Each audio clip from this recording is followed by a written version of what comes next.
Hello everyone, मैं हूं अमित त्रिपाठी और आपका स्वागत है वॉइस ऑफ रोहतास के यूट्यूब चैनल पर। चर्चा में आज का अगला सीरीज है और आज हमारे साथ जुड़ेंगे वार्ड नंबर 9 के भावी उम्मीदवार विकास पांडे। प्रस्तावक हैं, उनका नाम है डिंपल देवी। चलिए हम इनवाइट करते हैं विकास पांडे जी को और उनसे जानते हैं वार्ड नंबर 9 में वो क्या करना चाहते हैं, क्या विकास के मॉडल रखे हुए हैं और वहां की जनता के लिए क्या करना चाहेंगे। नमस्कार अमित जी, आपका बहुत बहुत शुक्रिया। हम भोजपुरी माटी से जुड़ल बनी से भोजपुरी में ज्यादा हमारा सहज महसूस होला, सुविधा महसूस होला और ये मंच तक ले आवे खातिर हमरा के और बहुत बहुत आभार बा। बहुत बहुत धन्यवाद विकास पांडे जी। आप प्रस्तावक हैं, निवेदक हैं डिंपल पांडे जी का, जो वार्ड नंबर 9 की कैंडिडेट हैं। नॉमिनेशन उनका हो चुका है और बिहार सरकार के अनुसार यह अभी पोस्टपोन्डेड है, लेकिन हम इनसे जानना चाहेंगे कि हमारी वॉइस ऑफ रोहतास फैमिली के लिए और वार्ड नंबर 9 जनता के लिए आप छोटा सा एक परिचय अपना दे दीजिए। नमस्कार, हमारा नाम विकास पांडे, घर गोड़ारी परी वार्ड नंबर 9 से डिंपल देवी जो उनके ढोलक छाप मिलल बा उनकर भावी प्रत्याशी बड़ी उनकर हम निवेदक बानी और हम निवेदन कर रहा बानी कि हमरा के सपोर्ट करी जा।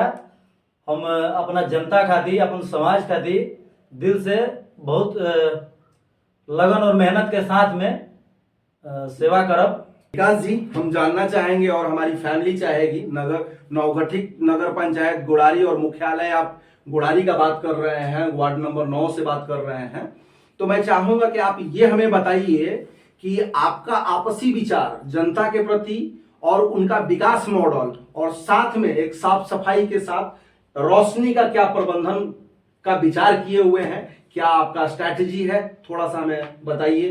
बहुत बढ़िया अमित जी, आपके माध्यम से ये जो प्रश्न आया है ये सराहनीय है, विचारणीय है। इस पे विचार करना चाहिए। जो प्रतिनिधि हैं, जो वार्ड है, उनको इस सब चीज में इंटरेस्ट दिखाना चाहिए।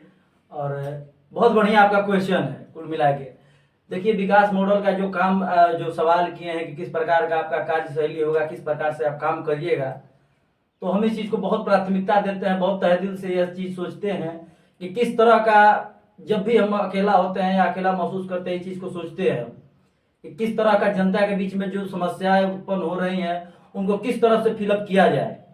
कुछ विचार मेरे मन के हैं, कुछ विचार जो गवर्नमेंट का है, उचित लाभ हम लोग के पास पहुंच नहीं पा रहा है, उसको जनता के बीच में जो जरूरतमंद हैं उनके पास लेके आया जाए। जो कि पिछले कई वर्षों से, विगत वर्षों से हमने देख चुके हैं। पिछले जो वार्ड हमारे रहे हैं, जो हमारे प्रतिनिधि रहे हुए हैं, कुछ ना कुछ उनके तरफ से ढीलासिली बरता गया है, लापरवाही बरती गई है। उसके कारण से हमारे जनता में थोड़ा हताशा, निराशा की लहर थी। उसको हम सोच रहे हैं अपने स्तर से कि इसको कैसे दूर किया जाए, किस तरह का व्यवस्था बनाया जाए कि ताकि टोटली जो हमारे जनता है, जो हमारे वार्ड के मेंबर हैं, जितने भी आदमी हैं, उनको एक उचित भविष्य मिले, उचित मार्गदर्शन मिले। ठीक है, ये तो समझ में आ रहा है विकास जी, लेकिन इसमें आप नली गली का साफ सफाई और लाइट का जो व्यवस्था होता है उसके बारे में आप क्या विचार करना चाहते हैं। और सबसे महत्वपूर्ण क्या है कि पेयजल की समस्या देखी जा रही है। अभी जो चुनाव का दौर था उसमें हम लोग देख रहे थे और चलने वाला भी है। उस दौर में हमारे घूमने के दौरान ये सब मैंने देखा कि बहुत सारे घर में नल जल का कनेक्शन भी नहीं है, तो उसके बारे में आप क्या कहना चाहेंगे।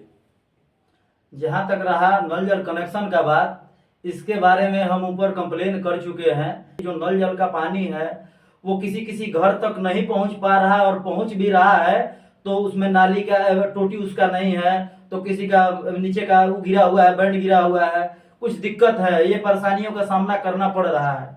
इसके बारे में हम ऊपर कंप्लेन कर चुके हैं। जिस तरह से हमको आश्वासन दिया गया है कि कुछ समय लगेगा लेकिन इसको ठीक कर दिया जाएगा।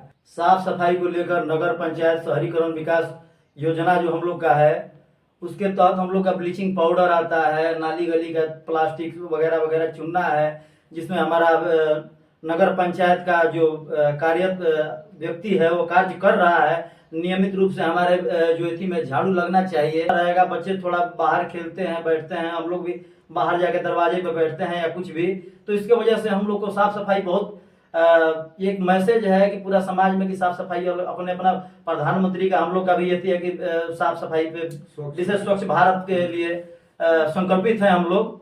एक बात और विकास जी, आपका इस पे पर्सनल विचार क्या होगा, व्यक्तिगत विचार क्या होगा कि बच्चों को शिक्षा के लिए, लाइब्रेरी के लिए और उसकी जो नियमित रूप से आंगनबाड़ी केंद्र जाना, स्कूल जाना, इस विचार पर और इस पहलू को कैसे देखेंगे? अपने तरीका से थोड़ा जनता के लिए बनाइए, वार्ड नंबर 9 के जनता को बताइए।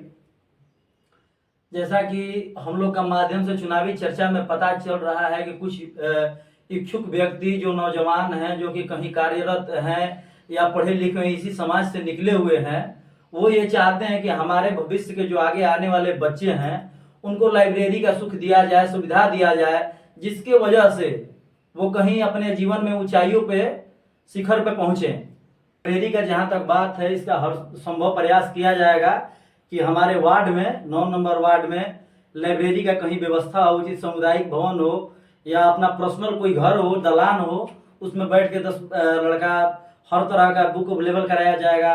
कुछ जो हमारे समाज के पढ़े लिखे युवा हैं वो भी साथ रहेंगे, तो इसका प्रयास किया जाएगा, इसका ध्यान भी आगे रखा जाएगा।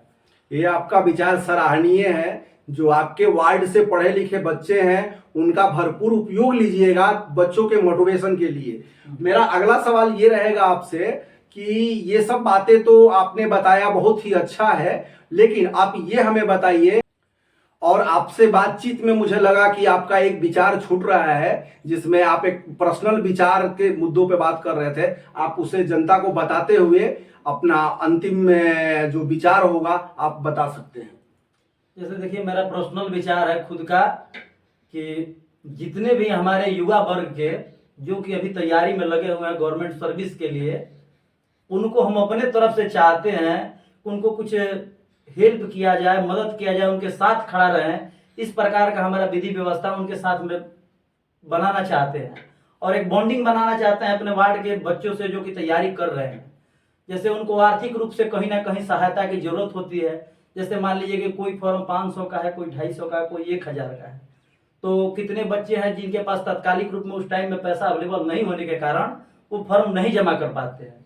तो उसके लिए मैं अपने तरफ से सदैव ये कोशिश करूंगा, चुनाव आता जाता रहेगा, अगर उस तरह का कोई भी बच्चा है उसको हम अपना तरफ से सहायता राशि जो कि फॉर्म फिलअप करने के लिए उनको हम अपने तरफ से देंगे। उसका मूल्य जितना भी हो, मान लीजिए कि आने जाने का खर्चा तक हम अपने स्तर से मेंटेन करेंगे उसको। ये तो बहुत सराहनीय कार्य है विकास जी। और आप बताएंगे डिंपल देवी जी का क्या चुनाव चिन्ह है और जनता के लिए क्या कहना चाहेंगे? डिंपल देवी जी का चुनाव चिन्ह ढोलक छाप है और क्रमांक 2 पर है। मैं निवेदन करना चाहता हूं कि हमारे ग्रामीण जनता से कि हमारा सहयोग करें और हमारे मनोबल को आगे बढ़ाएं। आपका बहुमूल्य समर्थन देके हमको विजयी बनाएं। विकास जी, आपका हमारे चैनल से जुड़ने और हमारे शो पे आने के लिए आपका बहुत बहुत धन्यवाद। आपका जीवन सुखमय हो और वॉइस ऑफ रोहतास की फैमिली के लिए बहुत बहुत धन्यवाद। खुश रहे, स्वस्थ रहे और मस्त रहे और लाइक, कमेंट, सब्सक्राइब करें और हमारा मोटिवेशन बढ़ाते रहें। आपका दिन शुभ हो।